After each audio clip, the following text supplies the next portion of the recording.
Hi everyone, it's Christy here, and I'm here to share with you my process for doing my October daily for 2019. As I do lots of different projects and things, I usually batch process them. So here I'm just kind of going to walk you through in this video how I started my album. Previously, I did a video on my album cover. The next step for my album was to print all my photos and place them into pockets. In the past, I've done a daily where I really be true and stick true to the days of the month. So on October 1st, we did this, October 2nd, we did that, and so on.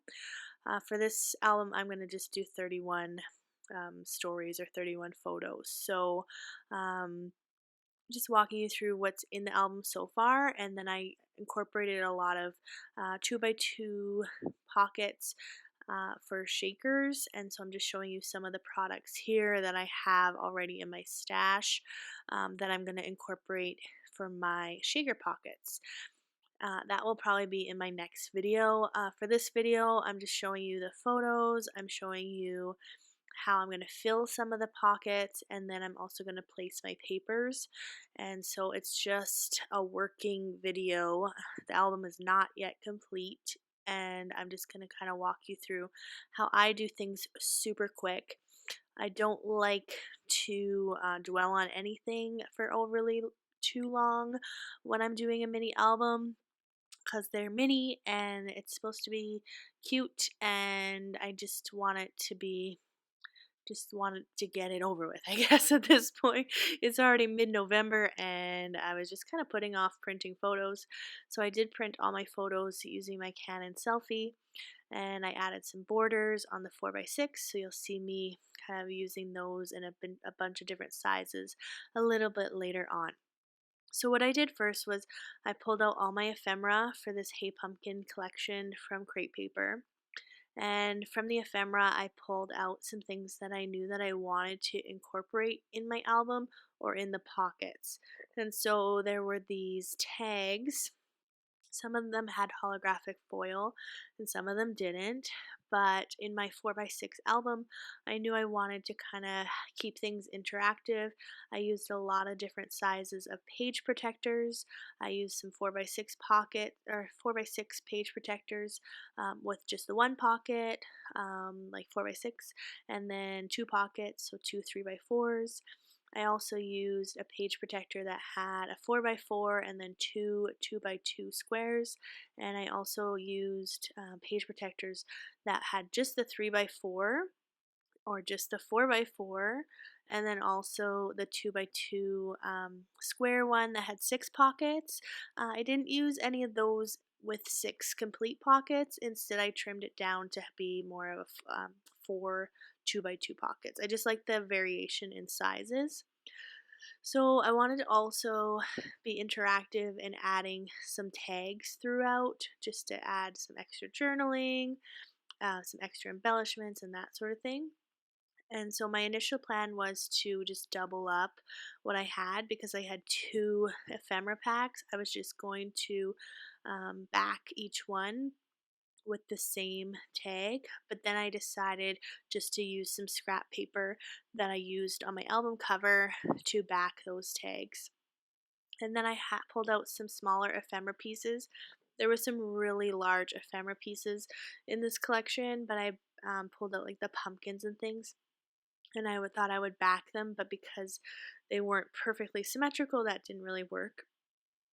I am going to use them in the pockets, but I'm going to just back them with pattern paper a little bit later on.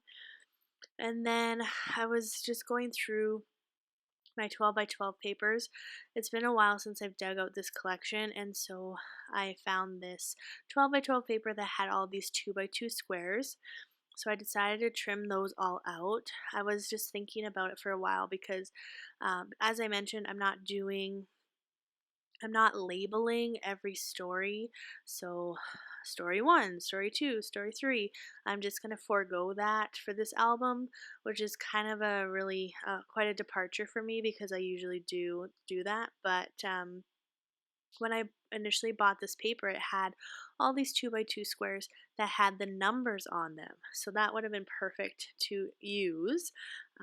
But instead, I just go through and I trim out all the 2 by 2 squares, and I only set aside maybe like 8 or 10 of them that I really love. They still have the numbers on them, but I'm just going to choose to ignore the numbers and pay more attention to the image or the words. So now I'm with my 6 by 8 paper pad.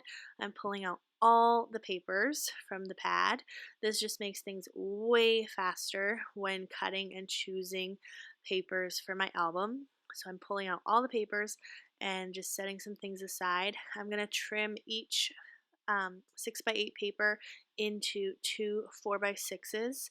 Initially, I just start by doing one 4 by 6 and then setting the others aside, but then I do um, trim out the rest just so that I have two of each pattern. The sizes I'm using in my album are 3 by 4, 4 by 4, and then 4 by 6. And so in cutting out a 4 by 6 papers, I know that it's just going to fit everything that I need it to. I don't need the paper to be in 6 by 8 anymore. It can be in 4 by 6, and then I can quickly just pick a paper and trim it to the page protector that I have. So I'm going to do all that. I didn't really count, but I'm pretty sure the paper pad probably had 24 papers in it. None of the patterns repeated, and so the fact that I have two of each is really helpful.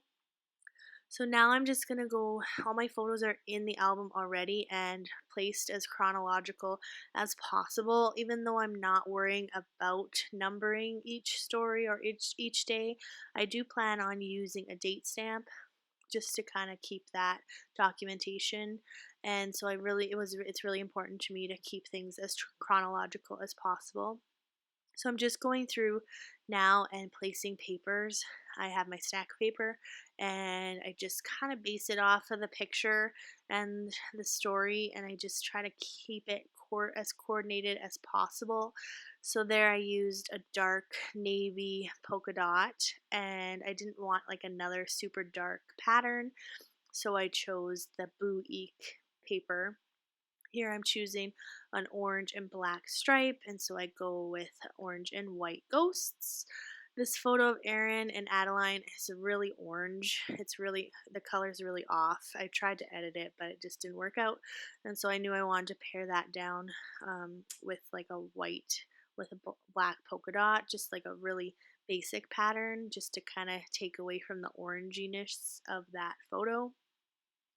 So I printed these photos with my Canon selfie, and it was the first time that I used the border option, and I was just kind of trying to switch it up a bit and see what happened.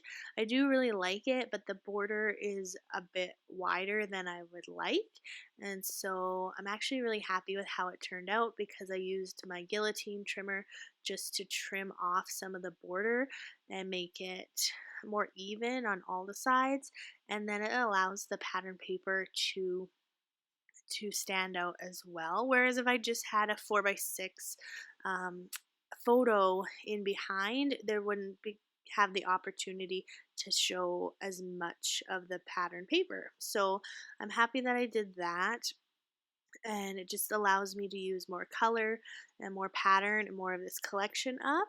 When I'm finished placing the papers, you'll notice that I really don't have a lot of paper left over, and nothing makes me more happy than using all my things. So I'm just gonna carry on.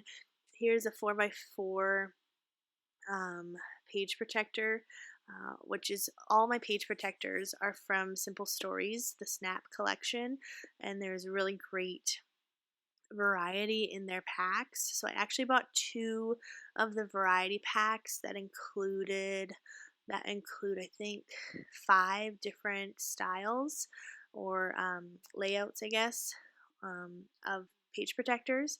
And then I bought additional packs of just the 4 by 6 and the two 3 by 4 page protectors.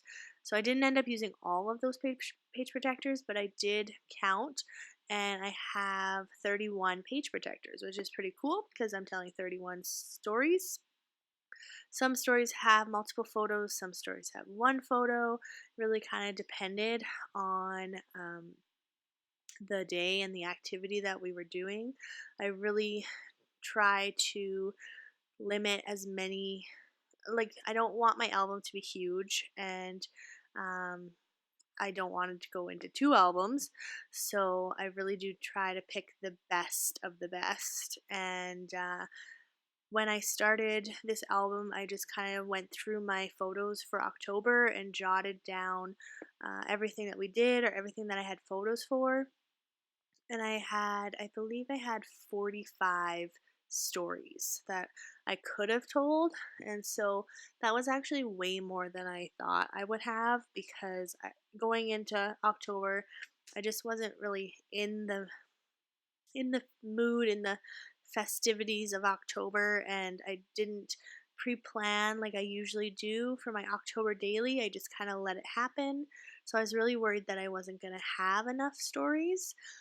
So after finding out that I had too many, I really had to uh, narrow it down. And so some stories aren't going to be told, and that's okay. I'm really happy with what stories are going to be told. It's really important to me that everyone is represented in these albums. So, my kids obviously take the spotlight a bit, but that there's a photo here of my husband. He actually had a dress up party at his work and sent me a picture, so that's coming a little bit later. That there's photos of me, there's photos of my class, there's photos of my friends and my kids' friends. So that's what's important to me in making these albums, that it's like a real snapshot of our lives, and some things just don't get told, and that's okay. So I'm thinking specifically, there was like a photo of Nora sleeping that I didn't include. Well, maybe that's in my Project Life album.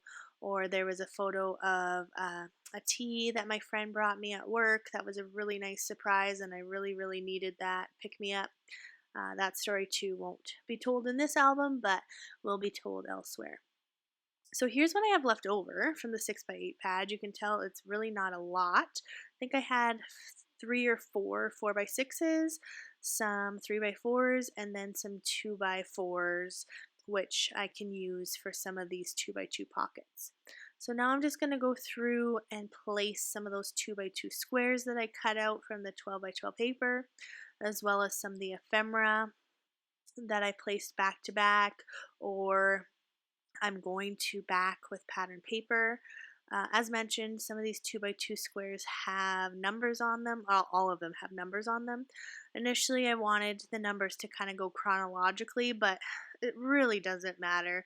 And I'm hoping I can think of a way to just like cover up those numbers too. So if you have a suggestion for me as to how I could just cover up those numbers without being so obvious, maybe like with an enamel dot or something that wouldn't be like awkward. I'm thinking like if I just put like a puffy sticker in each corner, it would look kind of odd, but maybe like an enamel dot or a sequin or something could cover that up. So I'm just placing those, and I'm going to go in my next video. I'm going to do some fusing. So I'm going to add some of the sequins and things that you see up in the left hand corner there.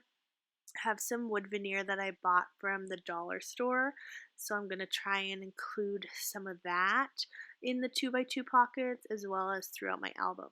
So I'm just going through now and adding these tags. Some of the tags were quite large, so I didn't use those, but I'm happy with the size of the tags I did include. And that's all for now. So I hope you enjoyed that quick walkthrough of how I started my album. I hope you'll join me next time as I work towards finishing my album. Thanks so much for watching. Bye!